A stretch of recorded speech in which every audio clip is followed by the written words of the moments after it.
Salut à toi futur millionnaire, j'espère que tu vas bien, bienvenue dans cette nouvelle vidéo. Alors comme tu le sais, cette chaîne elle est là pour démocratiser, pour simplifier l'investissement et les finances personnelles et pour vous motiver à placer votre argent intelligemment et à vous enrichir. Alors quand on parle de s'enrichir, on parle forcément d'investissement. L'un ne va pas sans l'autre. Alors il y a différents types d'investissements, notamment le premier que tu pratiques sûrement, c'est l'investissement dit épargne. Donc ça va être les livrets qu'on va retrouver dans nos banques, par exemple le livret A, le LDD par exemple. Donc là, très peu de risques, très peu de rendement. Ensuite, il va y avoir l'immobilier. L'immobilier est très intéressant, notamment en France, avec l'effet de levier. Donc tu empruntes de l'argent à la banque, tu achètes un bien immobilier, tu le mets en location, et c'est tes locataires qui te remboursent ton prêt. Donc tu t'enrichis avec l'argent des autres. Le troisième outil pour s'enrichir, le troisième outil d'investissement, c'est la bourse. Et c'est mon préféré et on va en parler dans cette vidéo. Et ensuite, il y a d'autres outils d'investissement pour s'enrichir, un peu plus exotiques on va dire, comme les crypto-monnaies par exemple. Donc chacun de ces types d'investissements a des avantages et des inconvénients. Alors pour ma part, comme je vous disais, le type d'investissement que je préfère, c'est la bourse. Tout simplement parce que j'ai une vision à long terme, voire à très long terme. Et statistiquement, on sait que sur le long terme et le très long terme, les marchés boursiers, ils augmentent. Donc vous êtes quasiment sûr, on va dire à 95%, si vous investissez en bourse, donc sur les marchés financiers, sur le long terme, voire le très long terme, vous allez vous enrichir avec des rendements pas dégueulasses. Donc là, le schéma que vous voyez à l'écran, c'est le marché boursier américain sur une période de quasiment 100 ans. Donc sur ce schéma, il y a différentes infos qui sont très importantes. Bon, alors la première qu'on va voir, ça va être la courbe bleue, qui va représenter la valorisation du marché américain sur cette période. Ensuite, ce qu'on peut voir, c'est les différentes récessions. Donc en grise, les traits gris verticales, ça va être les récessions qui ont été inférieures à une année. Et les traits rouges à la verticale, c'est les récessions qui ont duré plus d'un an. Donc on peut voir par exemple la grande récession des années 30, la Seconde Guerre mondiale, la crise pétrolière des années 70 ou encore les bulles technologiques des années 2000 ou la bulle des subprimes en 2008. Alors pour investir sur les marchés boursiers, il y a différentes enveloppes, notamment le PEA et le CTO qu'on va développer dans cette vidéo. Et également, je pense que vous connaissez, c'est l'assurance vie. Donc j'ai fait une vidéo entière sur l'assurance vie, avec le détail, la fiscalité, la succession, etc. Donc je vous mets un lien dans la description et dans la petite fiche en haut de cette vidéo. Alors tout d'abord, qu'est-ce que ça veut dire PEA et CTO? Donc PEA, ça veut dire compte d'épargne en action, et CTO, compte titre ordinaire. Ces deux enveloppes, elles vous permettent d'investir votre argent dans les marchés financiers. Alors historiquement, c'est le compte titre ordinaire qui a été créé en premier, donc c'était l'enveloppe originale pour investir sur les marchés financiers. Mais malheureusement, à l'époque, les gens avaient peur, étaient très réticents à investir leur argent, tout simplement parce que déjà, il y a des risques. Dans l'investissement, il y a des risques. Ils avaient également peur de la volatilité, et surtout, il y avait très peu d'éducation financière. Alors pour pallier à cette peur, et pour inciter les investisseurs et le grand public à investir leur argent sur le moyen et le long terme sur les marchés financiers, le gouvernement français, en 1992, a créé le PEA. Donc l'État français a donné une carotte fiscale qui est débloquable sous certaines conditions, donc on va voir ça juste après, pour inciter les Français, donc les investisseurs et le grand public, à investir sur le moyen et sur le long terme. Alors pour ouvrir un PEA ou un CTO, il y a deux conditions principales à respecter. Tout d'abord, que ce soit pour le PEA ou pour le CTO, vous devez être résident fiscal français. La seconde condition, elle va être un petit peu différente pour un PEA ou pour un CTO. Donc pour le PEA, vous devez être majeur, tout simplement, et pour le CTO, vous pouvez être majeur ou mineur, mais si vous êtes mineur, vous devez être accompagné par votre représentant légal. Maintenant que les présentations sont faites et qu'on sait comment ouvrir un PEA et un CTO, je te propose de les comparer, de voir les avantages et les inconvénients de chacun, de comparer leur fiscalité et de voir comment ça se passe lors d'un transfert, d'une clôture ou d'une succession. Alors pour commencer, le point commun entre le PEA et le CTO, c'est que ça va te permettre d'investir sur les marchés financiers et de t'enrichir si tu fais pas trop de conneries. Mais il y a quand même certaines différences entre les deux et il faut que tu les connaisses pour pas te faire piéger. Alors tout d'abord, le nombre de comptes que tu pourras créer. Donc pour un PEA, c'est un compte par personne. Pour un CTO, c'est illimité. Donc pour le plafond, tu vas avoir aussi une grosse différence. Donc pour le PEA, tu vas avoir un plafond de versement qui va être limité à 150 000 euros. Donc je parle bien de versement. Donc c'est l'argent que tu vas mettre dedans. Toutes les plus-values, les dividendes, c'est autre chose. Et en revanche, pour le compte titre, d'un point de vue versement ou autre, tu es illimité. Pour les retraits et la fiscalité, on va voir ça juste après. Et du coup, ce qui nous intéresse le plus, ça va être quel type d'actifs, quel type de titres tu vas pouvoir mettre dans chaque enveloppe. Alors pour le PEA, tu vas pouvoir mettre des actions françaises et européennes, des OPCVM et des fonds communs de placement, ou encore des ETF, donc des ETF physiques pour les ETF français et européens ou synthétiques pour les ETF internationaux. Pour connaître les ETF qui sont éligibles au PEA, je te conseille d'aller sur le site Morning. Donc c'est un site qui te permet de suivre tes actions à dividendes, de suivre tes portefeuilles et tu vas pouvoir aller dans l'onglet ETF et cliquer sur le petit filtre éligible au PEA. Donc là tu auras tous les ETF qui seront éligibles au PEA et tu pourras les comparer. Et pour le CTO, alors là pour le coup vous allez avoir l'embarras du choix, vous allez pouvoir acheter les actions européennes, françaises, internationales, donc sur les bourses de New York, de Sydney, de Hong Kong. Tout type d'obligations, tout type d'OPCVM et de fonds de commun de placement, tout type d'ETF internationaux, des matières premières et tout type de produits dérivés que je ne vous conseille pas, notamment des options, des turbos, des varants, etc. Passons maintenant à la fiscalité et là je vais casser tout suspense, avantage au PEA par rapport au CTO. Le plan épargne en action est une enveloppe fiscale jouissant d'un traitement privilégié alors que l'imposition des revenus et plus-values du compte titre ordinaire ne bénéficie d'aucun régime dérogatoire. Donc comme je le disais en introduction de la vidéo, le gouvernement français il a créé le PEA pour inciter les investisseurs et le grand public, donc les citoyens français, à investir sur le moyen et sur le long terme sur les marchés financiers. Et pour motiver les Français, c'est très simple, il suffit de jouer la carte de l'exonération d'impôts, sous certaines conditions, et c'est ce qu'ils ont fait. Alors pour rappel, pour les investissements en bourse, donc que ce soit les actions, les obligations ou autres, vous aurez une partie de capital, donc c'est ce que vous avez investi, et les gains.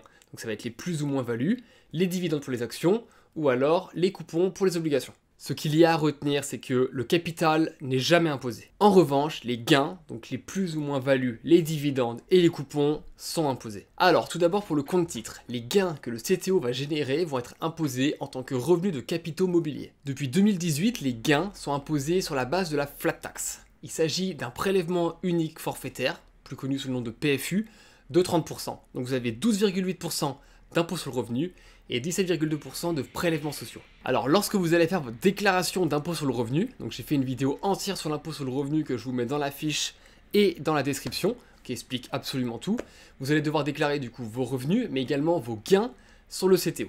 Notamment les dividendes, donc peu importe le montant, et surtout, et ça c'est très important, même si vous les réinvestissez dans la seconde où vous les avez reçus, à partir du moment où ils vous ont été versés, vous êtes imposé dessus. Donc si vous investissez dans des actions françaises, pas de problème, 30%, flat tax. Par contre, si vous investissez sur les marchés étrangers, notamment par exemple aux États-Unis, au Canada, donc c'est les marchés où j'investis le plus, donc je les connais, vous avez un prélèvement à la source de 15%, mais c'est possible de les récupérer par le fisc français. Ça, il n'y a pas de souci. Et dans votre déclaration de l'impôt sur le revenu, en plus des dividendes, vous allez devoir déclarer vos plus-values. Alors une plus-value, c'est quoi? C'est la somme que vous allez gagner en revendant une action. Je prends un exemple simple. Vous achetez une action à 100 €, vous la revendez 2 mois plus tard à 120 €, donc votre plus-value est de 20 €. Les plus-values, c'est comme les dividendes, elles vont être imposées sur la base de la flat tax, donc de 30%. Et dans le cas d'une moins-value, donc là c'est totalement l'inverse de la plus-value, donc vous allez perdre de l'argent à la revente d'une action. Donc par exemple, vous achetez une action 120 €, vous la revendez 100 €, votre moins-value est de 20 €. Ces moins-values, elles se déduisent des plus-values qui ont été réalisées dans l'année. Si vous avez un solde positif, donc c'est-à-dire que vous avez réalisé plus de plus-values que de moins-values, ce solde-là est taxable à 30% à la flat tax. En revanche, si vous avez un solde négatif, donc vous avez fait plus de moins-values que de plus-value, donc là c'est vraiment une mauvaise année, ce solde-là il est reportable sur les 10 prochaines années, quel que soit le mode de taxation. Donc voilà la fiscalité pour le compte titre. Maintenant le PEA, donc je vais pas vous le cacher, la fiscalité c'est le gros avantage du PEA, mais elle sera appliquée uniquement que sous certaines conditions, justement pour inciter les investisseurs à investir leur argent, à placer leur argent sur le moyen et le long terme. Alors tout d'abord, si tu décides de retirer ton argent, donc peu importe le montant, avant 5 ans, ton PEA il va automatiquement se clôturer et tu seras taxé donc sur la base de la flat tax sur tes gains réalisés donc à 30%.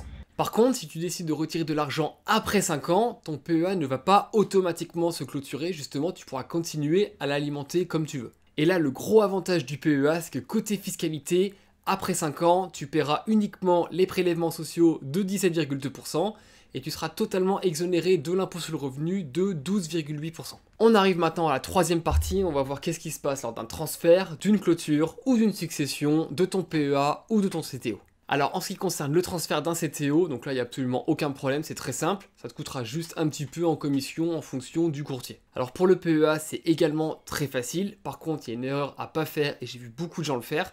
Au lieu de transférer tout simplement son PEA du courtier A au courtier B, ils vont le clôturer du courtier A pour le recréer dans le courtier B. Et si vous faites ça, vous allez perdre tous vos avantages fiscaux et vous êtes reparti pour 5 ans.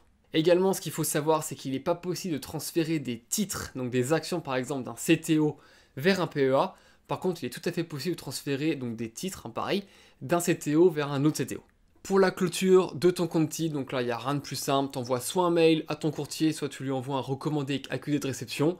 Tu auras juste quelques commissions, un peu comme un transfert, en fonction du courtier.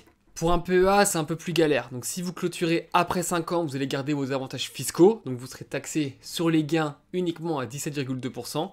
Par contre, si vous clôturez avant 5 ans, là du coup, vous allez perdre vos avantages fiscaux et vous allez être taxé sur la base de la flat tax à 30%. Et pour terminer, lorsque le titulaire du compte décède, la succession elle est un peu différente en fonction du PEA ou du compte titre. Alors le compte titre tout d'abord, donc lui il ne sera pas forcément clôturé puisque in fine il reviendra à un ou plusieurs héritiers, donc soit en propre soit en indivision. Donc ça fera partie de la succession. Le PEA quant à lui il sera automatiquement clôturé lorsque la banque ou le courtier apprendra le décès du titulaire du compte. Par contre les gains et les plus-values elles seront totalement exonérées d'impôt sur le revenu, même si la personne décède avant la 5e année du plan. Par contre, pour les prélèvements sociaux, ça on n'y loupe pas. Pour conclure, futur millionnaire, je te propose de reprendre tous les points importants et de dire si c'est le CTO qui est le plus intéressant ou le PEA. Alors tout d'abord, on va parler du rendement. Donc le PEA et le compte titre, ils affichent un rendement potentiel élevé et similaire, parce qu'en fait dans les deux cas, on investit sur les marchés boursiers, donc égalité. Concernant la sécurité, donc le compte titre et le PEA, ils présentent un niveau de risque équivalent, donc c'est exactement pareil que pour le rendement. Investissement sur les marchés boursiers égale risque, pareil, égalité. Maintenant, la souplesse. Donc sur un CTO, les versements ils sont pas plafonnés, contrairement au PEA dont le plafond il est fixé à 150 000 € par plan.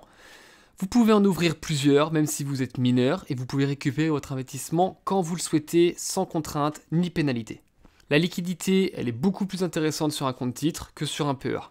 Et enfin, le plus important, l'univers d'investissement du compte titre est aussi beaucoup plus large puisqu'il donne accès à tous les titres et instruments financiers, donc actions, obligations, produits monétaires, fonds structurés, varants, etc.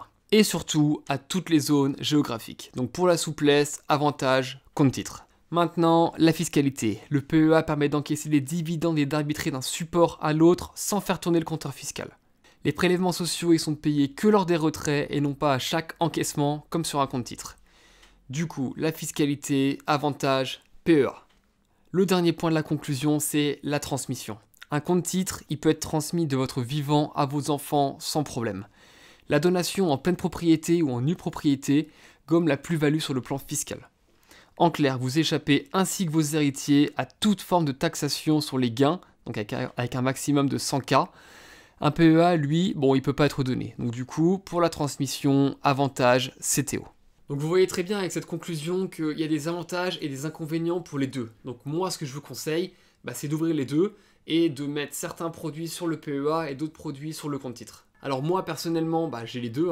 J'ai un PEA dans ma banque, ce qui n'est pas forcément le plus intelligent parce que je paye plus de frais, comme je vous disais, et un compte titre ordinaire, donc le CTO dans un courtier en ligne qui s'appelle DeGiro, et là c'est assez ouf parce que les frais sont vraiment petits, l'interface est ouf, et finalement c'est là où j'investis le plus. Futur millionnaire, si tu n'as pas encore de PEA ou de CTO, je te conseille fortement, après la vidéo, d'appeler ton banquier ou alors d'aller sur un courtier en ligne pour en créer un. N'oublie pas que chaque euro que tu places, que tu investis, c'est un petit soldat qui se bat pour toi au quotidien, pour t'enrichir, pour faire grossir ton patrimoine et surtout pour te rapprocher de la liberté financière. Si la vidéo t'a plu et si elle t'a rendu service, tu peux me remercier avec un pouce bleu, avec un petit commentaire et surtout partage-la autour de toi, à tes potes ou à ta famille. Je te mets la dernière vidéo que j'ai mis en ligne juste là si tu veux aller jeter un œil.